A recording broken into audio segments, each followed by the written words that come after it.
తర్వాత ఏం జరిగిందో చెప్పరా. కోర్టుకి టైం అయింది, గురుగారు వెయిట్ చేస్తుంటే పదండి. ఇల్లు ఇండియాలో ఉంటే పునాదులు అమెరికా కండతామన్నాడంట. కంకర ఖానమే రావాలి మరి. సార్ సార్ మనం కట్టకుండా కట్టామని ఫైల్ మీద నమ్మిస్తున్న హాస్టల్ మీద ఎంక్వైరీ వేశారని హోమ్ మినిస్టర్ గారు సెక్రటరీ చెప్పారు సార్. చాలా బాధకురా బతుగా. నీ సత్యానుకున్నావా? ఎంక్వైరీ చేస్తే ఏంటంట అటకలు పీకుతారా?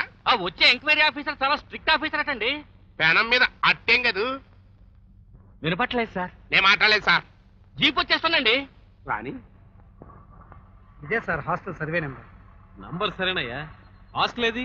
ఇంతవరకు వచ్చిన ఆఫీసర్స్ ఇక్కడ హాస్టల్ ఉన్నా లేకపోయినా ఖాళీ స్థలంలోనే సరోజిని హాస్టల్ ఉందని రాసుకుపోయారు సార్. లేని హాస్టల్ ఉందని రాశారా? ఏంటి వేళాకోళంగా ఉందా? ఇంతకాలం ఇక్కడ హాస్టల్ కట్టకుండా కట్టామని నమ్మిస్తున్నారా? Is it possible? మీ కళ్ళతోనే చూస్తున్నారు కదా సార్. ఏయ్ ఇటు రండి.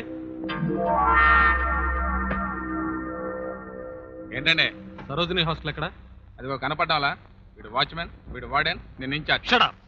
నాకు కనపడని హాస్టల్ నీకు కనపడుతుందా? అయ్యప్ప స్వామి జ్యోతి అందరికీ కనపడుతుందండి, భక్తులకు మాత్రమే కనపడుతుంది. అలాగే మా అయ్యగారి భక్తులకు మాత్రమే ఈ హాస్టల్ కనపడుతుందండి. ఈ 7 అంతస్తుల భవనాన్ని ఎంత కష్టపడి కట్టారో. ఫుల్ మార్పులు అండి. రాయ్, ఇక్కడంతా పిచ్చాలనుకున్నారా? అసలు జరిగింది ఏమిటో చెప్పండి. అసలు లేదు, నకిలీ లేదు, అంతా ఒకటే కథ. ఇక్కడ హాస్టల్ ఉంది, అందులో 2000 మంది ఉంటున్నారు. నెలకి 3 లక్షల ఖర్చు అవుతుంది. అంతే రాసుకో. ఏంట్రా పొగరు? రాయ్ వదలరా. వదులు బే. వదులు వదులు. ఆగండి సార్, వదిలేయండి సార్ ప్లీజ్. చెప్పింది రాసుకుని వెళ్ళరా. ఈ నాటకం ఏమిటో ఆ వెంకటరత్నాన్ని అడుగుతాను. చూసొచ్చి కూడా పెద్ద సోద్యంగా అడుగుతావేంటి? నువ్వు చూసింది నిజమే. అక్కడ హాస్టల్ ఉందని నువ్వు కూడా రాసి దానికి మేమేం చేయాలో అది చెప్పు. నిజంగా మీరు అక్కడ హాస్టల్ కట్టాలి, లేదా ఆ స్థలాన్ని మీరు ప్రభుత్వానికి అప్పచెప్పి ఇప్పటి వరకు మీరు చీట్ చేసి సంపాదించిన 2 కోట్లు తిరిగి కట్టి మీ తప్పు ఒప్పుకోవాలి. థ్యాంక్స్. నా పర్మిషన్ లేకుండా ఆ స్థలం దగ్గరికి ఎందుకు వెళ్ళినట్టు కొంచెం చెప్పుకో. నా డ్యూటీ నేను చేశాను. ఏంట్రా పెద్ద డ్యూటీ? ఆ చోటు చూడటానికి ముందు నన్ను చూడాలి నువ్వు. అది నీ అసలైన డ్యూటీ. అడ్డమైన వెధవల్ని గౌరవించాల్సిన అవసరం సిన్సియర్ ఆఫీసర్స్ ఉండదు. రేయ్ ఆగండ్రా. రే సిన్సియర్, నేను అక్కడ ఆటలు కట్టలేదురా. కట్టను. లాని ఇట్టెట్టాను, రాజ్యాంగాన్ని అటెట్టాను, ఫైల్లో ఆటలెట్టాను, మెయింటైన్ చేస్తున్నాను. నీలాంటి ఆఫీసర్ వాటా అట్టాగే ఉంది. ఎత్తాను, అట్టుకెళ్ళి. నీలాంటి వాళ్ళని వదిలేస్తే దేశాన్నే ఫైల్లో పెడతారు. 24 గంటల్లో నేనేంటో చూపిస్తాను. పాలిటిక్స్ సార్ ఆడు మనకి ఎంత గడువు ఇచ్చాడురా? 24 గంటలు. అందులో సగం ఎంత? 12 గంటలు. ఆడికి నేను అంతే గడువు ఇస్తున్నాను రా బాబు. చూసావు విజయ, కరెంట్ పోయిన రూమ్ అంతా నీకోసం ఎలా లైటప్ చేశాను. మనిషి ప్రపంచం అంతా కాంతివంతం చేయగలడు, ఒక్క తన మనసు తప్ప. కానీ నాకా బాధ లేదు. నా మనసు లైటప్ చేయడానికి నువ్వు నా సెక్షన్ 80 ప్రకారం. సెక్షన్ గిక్షన్ కోయికరా. అవును, ఇవాళ దీపావళి కాదు కదా, ఏంటి ఇన్ని దీపాలు వెలిగించావు? నా డియర్ కి చీకటి అంటే భయం, అందుకే ఇన్ని దీపాలు వెలిగించాను. నిన్ను ఇలాగే వదిలేస్తే రేపు కాగడాలు వెలిగిస్తావు. అసలు ఈ సెక్షన్ గురించి గురుగారికి చెప్తేనే గాని ఈ కేసు తేలదు. గురుగారు చెప్పి తీరాల్సిందే. అవును. వద్దురా ప్లీజ్. అయితే నీ విషయం గురుగారికి చెప్పకూడదంటే నువ్వు మాకు ఒక విషయం చెప్పాలి. ఏమిటి? ఆ రోజు మేడ్ ఫర్ ఈచ్ అదర్ పోటీల్లో గెలిచాక ఆ డబ్బుతో ఇంటెద్ద కట్టావో లేదో చెప్పాలి. అంత డబ్బు ఒకేసారి వచ్చేసరికి ఎందుకో అలాగే చూడాలనిపించింది. 5,000 ఇంత డబ్బు. తర్వాత ముడిచిపోవచ్చు గాని ఆ పోతారు వచ్చిన వెంటనే డబ్బు వాడు మోహన్ కొట్టండి. కాసేపు చూడనివ్వండి.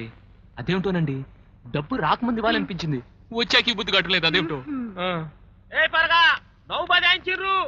మళ్ళా తాళం వేసిపోయిందా పోరడు? గీయాలు నువ్వు కిరాయిస్తామన్నా కెరకనే. అవు మళ్ళా. కానీ నాకు ఇయ్యాల్సింది 2,500 కాదు, 5,000. అదేంటండి రెట్టింపు చేస్తారు? గా డబ్బు మీకు ఎట్టొచ్చిందో నాకు ఎరకనే. మీరిద్దరు ఆలు మొగలు మన చమకాయించి 5,000 అమ్ము కొట్టేసిండ్రు. ఈ సంగతాలకు తెలిసిందనుకో, ఆలొచ్చి మీ ఎముకలు ఎరగొడతారు, బొక్కలో వస్తారు. అందుకే పెంచిన దాంతో కలిపి కిరాయి ఉండ్రి. అసలు అద్దెస్తే కదా కొత్త అద్దె ఇవ్వటానికి. ఇయ్యవు. అది సరే గాని చెప్పు మళ్ళా. ఫంక్షన్ కి చిన్న పిన్నితో వచ్చావు, పెద్ద పిన్నితో చెప్పనా? చెప్పు. అరే పొరగో చూసినావు, గుంటలో పడిపోయినా. అవును, ఆ కార్ఖానా అద్దె కిళ్ళి కొట్టద్దే చిన్న పిన్నికే కదా. నీ బాంచెద్దరా, నీ కాలు ముక్తా, దాంతో చెప్పుకు. అది నా నల్లతోలతో 4 జతలు చెప్పులు కుట్టించుకోవడం. ఏటి బాబు కవరంపించినావా? ఏమిటి పిన్ని గారు మీకోసం సన్నబడిపోయారే? వాకిలింగ్ ఏం లేదు, రాత్రి హోటల్లో బాబాయ్ ఈడేటి నాకెళ్ళిపోతున్నాడు. బాబా నీకు దండం పెడతాను, నన్ను బరిలోకి లాక్కు. సర్లే, ఇదిగో నీ అద్దె. అవును బాబాయ్, చిన్న పిన్ని సంగతి పెద్ద పిన్నితో చెప్తే. బాబో నిన్ననే కదా ఏడాదికి రా ఇచ్చినావు, మళ్ళీ ఇస్తావేంది? ఉంచుకో. ఇచ్చానా? అవు మళ్ళీ ఇప్పుడు ఇవ్వాలి అద్దె? ఇస్తావా? నేను తీసుకున్నా కదా, గంతనే. వాట వాళ్ళకి ఇవ్వాలి. నేను ఇస్తా కదా, గంతనే. మరి క్యాంటీన్ వాడికి నేను ఇస్తా కదా, గంతనే. గంతనే గంతనే గంతనే గంతనే. రే ఫోటో ఇదిరా. గంతనే గంతనే. గంతనే. ఒరేయ్, ఈ అమ్మాయి ఎక్కడ? అడ్రస్ మిస్ అయ్యాను. ఎందుకు మిస్ అయ్యావు? ఈ అమ్మాయి అడ్రస్ తెలుసుకో, వెంటనే మీ పెళ్లి డిసైడ్ చేస్తాను. ఓకే? ర్యాక్ గోకేకో సే yes or no. గంతనే. నా సర్వీస్ లో చాలా మంది థియేటర్స్ ని చూశాను సార్, కానీ ఇలా గాలిలో కోటను చూపించి మనకి కళ్ళు లేవనే గారడీ వాడిని ఇంతవరకు చూడలేదు సార్. వాడి మీద వెంటనే యాక్షన్ తీసుకోవాలి. ఇదిగోండి, అసలు అక్కడ బిల్డింగ్ కట్టలేదని కార్పొరేషన్ వాళ్ళు ఇచ్చిన రిపోర్ట్. ఆ హాస్టల్లో చదువుతున్న విద్యార్థుల పేర్లేవి జనాభా లెక్కల్లో లేవని ఇచ్చిన రిపోర్ట్.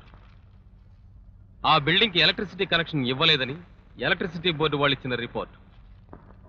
అసలు అక్కడ బిల్డింగే లేదని చెప్పడానికి ఈ ఆధారాలు చాలు సార్. ఇదిగో. ఏంటి సార్? నువ్వు వెంకటరత్నాన్ని లంచం అడిగావని, అతను ఇవ్వలేదన్న కక్షతో ఆఫీసర్లతో కుమ్మక్కే ఇవన్నీ చేస్తున్నావని పై అధికారులు నమ్ముతూ నిన్ను ఉద్యోగం నుంచి డిస్మిస్ చేస్తూ ఇచ్చిన ఆర్డర్. ఇది చాలా అన్యాయం సార్. సారీ, అది మీరు తెలుసుకోవాల్సిన విషయం. ఉద్యోగం పోయినందుకు నేను బాధపడలేదండి, మరి ఇంత దౌత్యం అయితే ఎలా? ఇప్పుడు నేనేం చేయాలో చెప్పండి. నేను చాలా మంది లాయర్లను అడిగాను సార్, అందరూ వాడిదే తప్పంటున్నారు, వాడిదే అన్యాయం అంటున్నారు. కానీ వాడికి అగెన్స్ట్ గా ఎవరు కేసు ఫైల్ చేయనట్టున్నారు సార్. ఇలా అయితే ఈ కోర్టులు ఎందుకు, ఈ లా అండ్ ఆర్డర్ ఎందుకు? 4 గుండాలను పెట్టుకుని ఆ వెంకటరత్నం ఈ సమాజాన్ని ఏలుకోవచ్చు కదా సార్. మీ సమర్థత మీద, మీ సిన్సియారిటీ మీద నమ్మకంతో మీ దగ్గరికి వచ్చాను. As a last hope. చట్టానికి కావలసింది సమర్థత, సిన్సియారిటీ కాదు, సరైన సాక్ష్యం. ఆ సాక్ష్యం మీ దగ్గరుంటే నేను ఎవరిని లెక్క చేయను. ఈ కేసుకు సంబంధించిన సాక్ష్యాలు, రుజువులు అన్ని నా దగ్గర ఉన్నాయి sir. Then we're filing the case. విన్నారుగా details of the case. Raghava, నువ్వైతే ఈ కేసు ఎలా డీల్ చేస్తావు?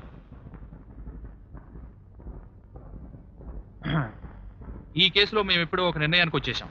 ఏంట్రా? మమ్మల్ని అడగటం కన్నా వాడిని అడగటం మంచిది. నేను ఆ నిర్ణయానికి వచ్చాను. ఏంటి వాడిని అడిగేది? వాడి దగ్గరికి వెళ్ళి ఏ పార్టీకి ఆ పార్టీ తీసేస్తానంటాడు. మీరు ఒప్పుకుంటే అదే కరెక్ట్ అనుకోండి, కానీ మీరు ఒప్పుకోరుగా. అందుకే ఒక చిన్న ఐడియా. ఏంటి? ఆ అనాథ పిల్లల కోసం కట్టకుండా కట్టిన హాస్టల్ డబుక్కని కూలిపోయిందని, 200 మంది పిల్లలు చనిపోయారని, పక్కనున్న మరో 3 బిల్డింగ్లు పడిపోయాయని సదరు వెంకటరత్నం మీద మనం కేసు పెడతాం. కట్టని బిల్డింగ్ కూలిపోయిందంటావేంట్రా? కట్టలేదు కాబట్టి కూలిపోయింది. కట్టని బిల్డింగ్ ఏ సెక్షన్ ప్రకారం కూలిపోయిందని అడుగుతున్నాం. వెంకటరత్నం కూడా ఇలాగే అడుగుతాడు, మనం దొరుకుతాడు. అక్కడ కూలిపోలేదంటే కట్టలేదని ఒప్పుకోవాలి కదా. ఇప్పుడు కట్టానని చెప్పుకుంటున్నాడుగా, అప్పుడు కూలిపోయిందని ఒప్పుకోవాలి. ఒప్పుకుంటే కూలిపోయిన దానికి నష్టపరిహారం కట్టాలి. కూలిపోలేదంటే హాస్టల్ కట్టలేదని ఒప్పుకోవాలి. కట్టావంటే కూలిపోయిందని ఒప్పుకోవాలి. కరెక్ట్. ముందు వాళ్ళకి నోటీస్ పంపించండి. అశోక్ ఐడియాకి పేదవాళ్ళు చేపలా గింజుకుంటారు. మీరేం కంగారు పడకండి సార్. వాడేదో పెద్ద తెలివి ఉపయోగించాను అనుకుంటాడు, కానీ అంతకంటే అదిరిపోయే పాయింట్ నేను ఆలోచించాను. నేను నమ్మను, కానీ చెప్పు. చాలా సింపుల్ అండి. హాస్టల్ కూలిపోయిందని కదా నోటీస్ ఇచ్చాడు. అయితే మనం హాస్టలే కట్టలేదు కదండి, ఆ విషయం ఒప్పేసుకుందాం. బేరమంటాడు. థ్యాంక్స్. దాని మీద ఎంతవరకు మనం కవర్ చేసిన 2 కోట్లు కట్టాలి. దాంతో నేను బేరమంటాను. అమ్మో, కొంప మునిగిపోద్ది. ఏం చేద్దాం? కూలిపోయిందని ఒప్పేసుకుందాం. అప్పుడు మనం కట్టలేదంటానికి గవర్నమెంట్ కూడా సెక్షన్ నష్టపరిహారం కట్టించుకుని 10 ఏళ్లకు పైనే బొక్కలో దోసేస్తారు. నీ అవ్వ నీకు లాయర్ పట్టా ఇచ్చిన అనాలు రే. జామీన్ చూసుకుంటే మంచిది సార్. సంపేస్తున్నారు రే, సంపేస్తున్నారు బాబు, సంపేస్తున్నారు నాయను. సార్, అమ్మా పోనీ ఆఫీసర్ కి వెల్ఫేర్ మినిస్టర్ తో చెప్పించమంటారా? పెట్టేదిరా పెట్టేదిరా పెట్టి కనిపించట్లేదురా బాబు. పెట్టే మీ చేతిలోనే ఉంది కదండి. థ్యాంక్స్. నా పెట్టి నేను చూసుకోకపోయినా నేను చూసుకునేంత వరకు నువ్వు చెప్పకూడదు. ఇగో సుబ్బరాయుడు, ఆ వెల్ఫేర్ ఆఫీసర్ సంగతి అట్టుంచి ఈ పెట్టి తీసుకెళ్ళి ఆ లాయర్ గడి ముందు తెరువు చెప్తాను. ఎందుకు? సరోజిని హాస్టల్ విషయమై వెల్ఫేర్ ఆఫీసరు వెంకటరత్నం గారి మీద ఎగ్నిస్ట్ గా ఫైల్ చేసిన కేసు మీరు టేకప్ చేస్తున్నారని విన్నాం. ఆ కేసు మీరు టేకప్ చేయడానికి వీల్లేదు. ఇడియట్! నన్ను కేసు టేకప్ చేయొద్దని చెప్పడానికి నువ్వెవడు, వాడేవాడు? అన్ని చోట్ల కోర్టులో మాట్లాడినట్టు మాట్లాడితే కుదరదండి. నార్మల్. మాకు నచ్చని మనుషుల్ని డిసైడ్ చేయడం పెద్ద కష్టమైన పనేం కాదు. మీకు మాకు డైరెక్ట్ ఫైట్ లేదు కాబట్టి ఈ కాంప్రమైజ్. ఆ వెల్ఫేర్ ఆఫీసర్ సంగతి మేం చూసుకుంటాం. నువ్వు ఈ డబ్బు చూసుకో. Shut up rascal. Get out. డబ్బులు పడేసి కొనుక్కోవడానికి కోర్టులు లాయర్లు మీరు వేసుకునే చెప్పులు కాదు. ఇలాంటి ప్రయత్నం చేసినందుకు ఇప్పుడే మిమ్మల్ని అందరినీ మూయించగలను. ఆలోచించు. ఏంటో ఆలోచించేది? ఏమండి, మీకెందుకండి అలాంటి పెద్ద మనుషులతో? అబ్బాయి అశోక్తో చెప్తే మాట్లాడతారు కదండి. నేను చెప్పాల్సింది చెప్పాను.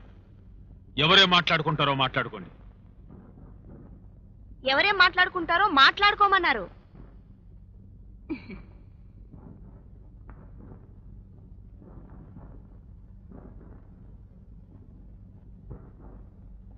ఏంటండి, ముందే నాతో మాట్లాడుంటే గొడవ ఉండేది కాదుగా. అవును, ఆ ముసలాడు చేదస్తుడిలా ఉన్నాడు. కుర్రాళ్ళు మీరన్న బుద్ధి చెప్పి ఆ కేసు విత్డ్రా చేసుకోమని చెప్పండి. ఇదిగో డబ్బు. ఎంత? 2 లక్షలు. 2 లక్షలు.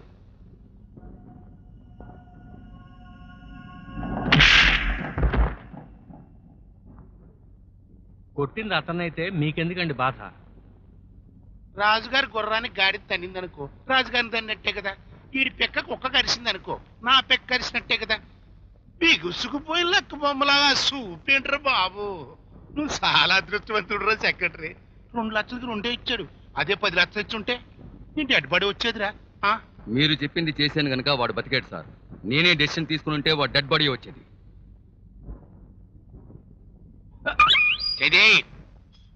థ్యాంక్స్. వచ్చులేనమ్మా, బోడిగుండేనేమందంట. ఈ ఫోన్ ఎవడు కనిపెట్టాడు రా బాబు. Hello judge here sir. Okay, అలాగే మాట్లాడుకోండి. ఆహా